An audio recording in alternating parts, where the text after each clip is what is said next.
This is your CBS 46 News Update.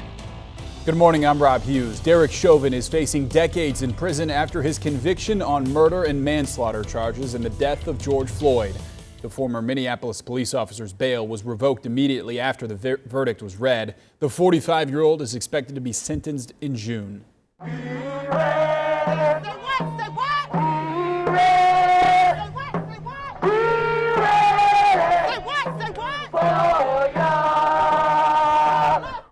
People in Atlanta also taking to the streets in demonstrations supporting the verdict of Derek Chauvin. People started to congregate at the George Floyd Memorial off Edgewood, then marched to Centennial Park. Many of those who we spoke with are hopeful about the jury's decision to convict Chauvin.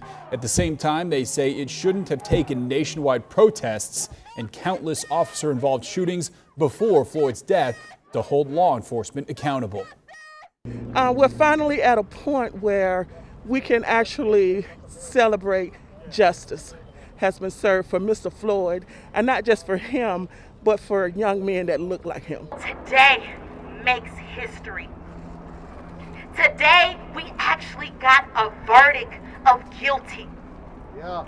And so I say to everyone watching this is not the end. This is just the beginning. Some religious leaders are now calling for a nationwide boycott of Home Depot. The group says the Atlanta-based home improvement chain has remained, quote, silent and indifferent to their opposition of Georgia's new voting laws, which they say will restrict voting, particularly among African Americans. Governor Brian Kemp defended the new laws and denounced the boycott, saying action like this ultimately hurts the very people organizers are trying to protect. The Johnson & Johnson vaccine could be available for use in the U.S. again as early as Friday. That's when advisors to the CDC are planning to meet. The panel is expected to release recommendations about who may be best suited to take the J&J single-dose shot. The vaccine was paused after blood clots appeared in a handful of people. Experts point out there is much greater risk of serious blood clots in contracting COVID-19 itself. CBS says it will start selling over-the-counter coronavirus testing kits in stores and online beginning this week.